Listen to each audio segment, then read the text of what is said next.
What's up, ladies and gentlemen? It's your boy J Love coming back at you with another video. I know it's been a moment, but we're back at it right now. As you can tell, I don't have a beard right now, which is super lame. But that's besides the point. Well, I had an amateur boxing match.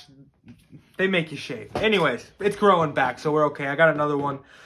Another boxing match December 4th, so I have to shave again. But after that, the beard can then flourish. I know it's been a minute, guys, but I want to say I love you guys. Thank you for being a part of this channel. In this video, guys, we're going to be talking about what I believe is going on with the rates and what's been happening, because the rates are they're a little crap. I mean, I'm not, precursor to this, I'm not one to complain about rates, because I'm full belief it's about, supply and demand, being in the right place at the right time, stay in good areas. A lot of people who complain about rates, complain about partial rates, saying, oh, why is this not paying $2 a mile when it's only 10 feet, 5,000 pounds? I don't complain about that. What I complain about is full-size truckloads, 40-foot loads that weigh 15, 16, 17,000 pounds getting moved for $1.60. $1.70 a mile. I believe those should be about $2.30, $2.40, $2.50 a mile, but to each their own. But guys, in this video I'm gonna be talking about that. Before I get to that though, I just want to give a huge shout out to my guy Ken, who's a super awesome dude. If you guys need to hit him up, he's with RTS Financial Services. That's Kenneth. He's super dope. If you need a fuel card, factoring, the whole nine, he can hook you up there. Also, if you guys need ELD, hit me up for Keeptruckin. I'll drop my link below. They're who I use. I've had them for the whole time of my truck company. I've had minimal problems. They work good and they're pretty affordable. So no reason to get yourself in a bind somewhere else. Just go Keeptruckin and make it easy on yourself. Also wanted to announce, guys, I'm going to be having a dispatcher training for people that want to dispatch themselves. Obviously, I offer my dispatching services. There's about 4 of us now on the crew. We dispatch not only for the trucks that are on my company, but also for some private trucks. I think we have 5 or 6 private trucks that we're dispatching for. So if you're interested in getting dispatched by me, or the guys that work with me, message me at flldispatch64@gmail.com. Currently only taking on CDL owner-operators, maybe some non-CDL guys. If you have a 40-foot trailer that can haul at least 10,000 pounds, I'll think about it. But like I was saying beforehand, we are going to be doing a dispatching course. Now, this is for people who are getting into Hotshot that don't know how to dispatch and they want to dispatch themselves. Maybe if it's for your wives that you want to dispatch for you guys, or it's for... maybe you want to hire somebody to your company so they can dispatch for you, a friend, family member, give them a good employment, they can be your dispatcher. They can join my course. It's going to be a week long. What it is, they're going to hop on Zoom calls with me every single day. I'm limiting the groups to about 10 people. We're going to go over all of the vocabulary they need to know. They're going to watch me live dispatch. They're going to look at the boards. I'm going to teach them how to read the boards. I'm going to teach them what to look for, what not to look for, what to stay away from. Basically going to teach them everything I would teach the guy that I'd be hiring for my business, or everything I would teach to somebody that I would want them to know to dispatch my trucks. So if you're interested in that, like I said, email me flldispatch64. Once I get 10 people that are interested, we're going to go ahead and start the class. It's only going to be $199 for the whole week. It's going to be most likely 3 to 4 hours each day, 8 a.m. to 11 a.m. kind of during the peak hour of dispatching, and we're going to go over everything they need to know to be the best dispatcher possible. But now, to the video, guys. Like I said, I kind of wanted to talk about what I think's going on. This is a problem. This came to my mind, so I could definitely be completely off, guys. But let me know. And I think it has to do a lot with partials. So, if you guys don't know what a partial is basically a load that does not take up all of your deck space or your weight. Usually you can pair it with something else. It usually has flexible delivery times, so you can deliver it. You can pick it up on Monday, deliver it on Tuesday, Wednesday, Thursday. So you have time to add a different load to it to make it work, make it pay enough, right? Usually you find partials for 80 cents a mile up to like $1.30 a mile. And you can usually get a good rate per mile if you're able to add it with something else and make it work. Now, obviously, it's more work for you. It's more work for your dispatcher to make all of that work out. It can get a little confusing.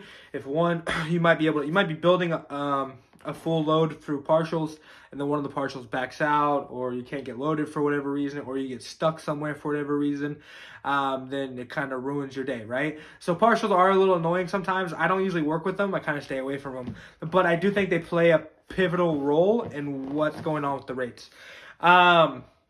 Now, kind of what I was thinking about was I think about a lot of these non-CDL guys that can afford to haul for $1.30 a mile, $1.40 a mile. I mean, I was there when we first started. I calculated our cost per mile about 98 cents to $1 per mile.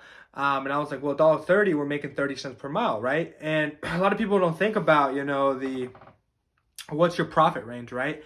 And you got to think about what your profit range is in whatever business you're in, whether you're doing non-CDL hotshot, CDL hotshot, Class 8 trucking, whatever, you want to have a good profit range. Now, personally, I believe that Class 8 trucking has the best profit range over time, and that's why there's a ton of people that do full-size trucking. And CDL hotshot is very, very close, and there's perks to each and all. Now, non-CDL hotshot, you kind of lessen your profit range, right?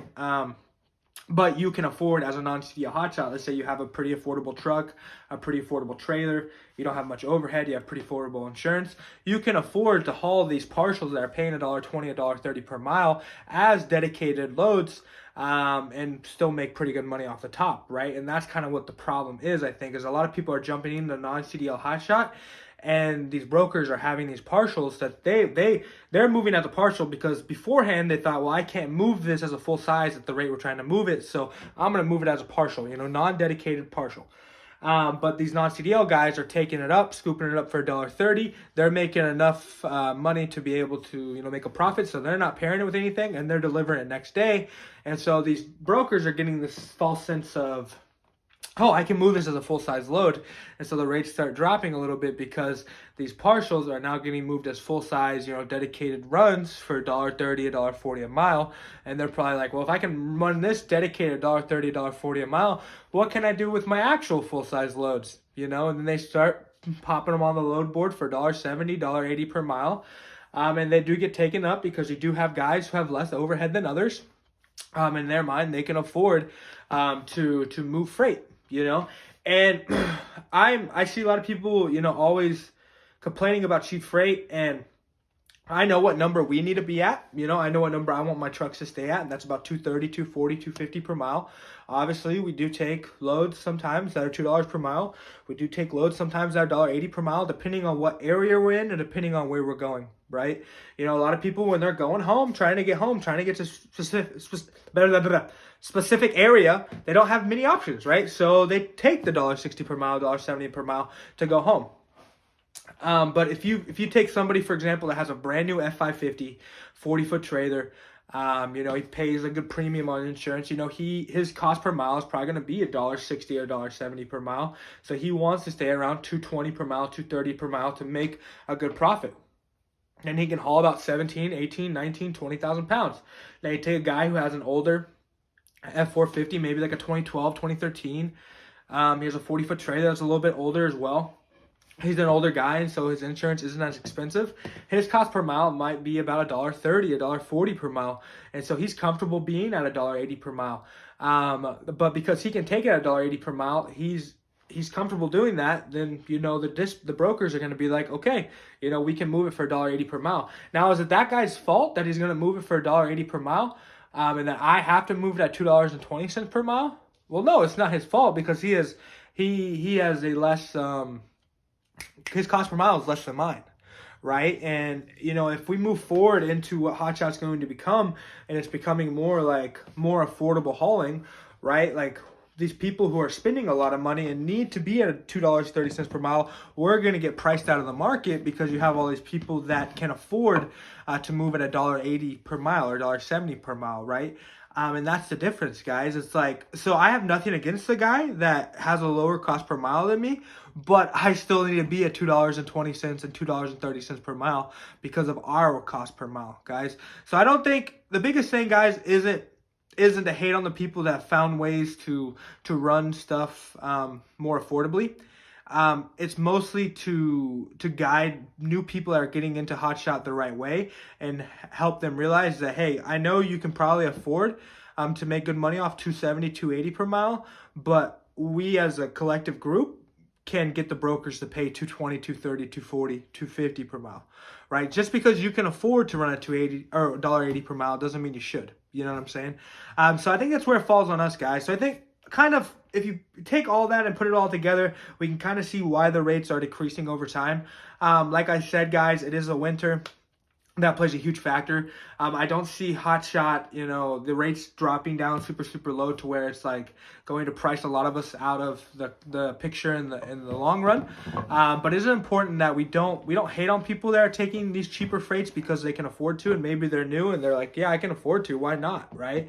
And just because this person can't afford to move it this cheap, that's not my problem. You know what I'm saying? It's mostly just to push them to say, hey, you know, even though you can, and like, yeah, I see you have some more affordable equipment, you're able to do this, you shouldn't. Like we can get $2.20 per mile. We can get $2.30, $2.40, $2.50. And I'm talking average, guys. Obviously, we're going to hit loads that are $3 per mile on like 300 miles for $900.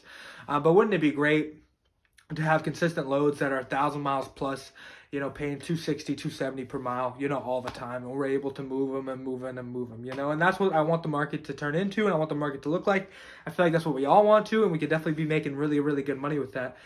So yeah, guys, I want to make this quick video to kind of give my 2 cents. Like I said, I could be completely off.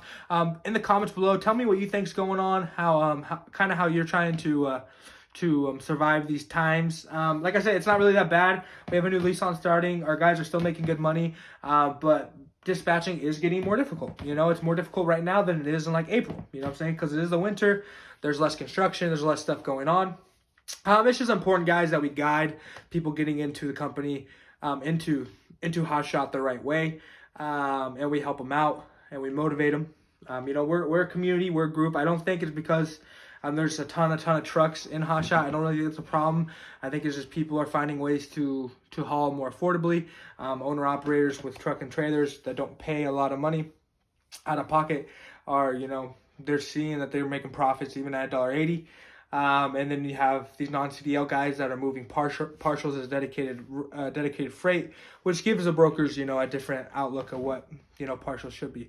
But I love you guys so much. Thank you guys so much for being here, and I hope you all have a great day.